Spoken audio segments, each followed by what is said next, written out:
तुमचं घर किती मोठं आहे रे? माझं होय, मला बेडरूम मधून किचन मध्ये जायला अख्खा 1 दिवस लागतो थंड पाणी प्यायला.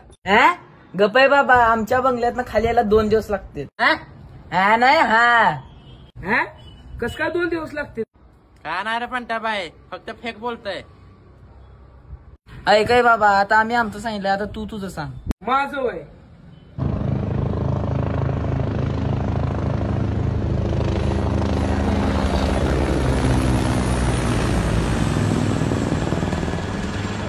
हॅलो, कुठं चालला रे?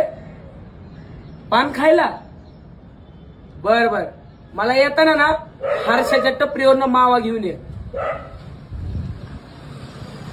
बघ, माझा भाऊ ना हेलिकॉप्टर मध्ये घेऊन पान घ्यायला चाललाय. अरे दलिंद्रे, तू तर आमच्यापेक्षा एक फेका निघला रे.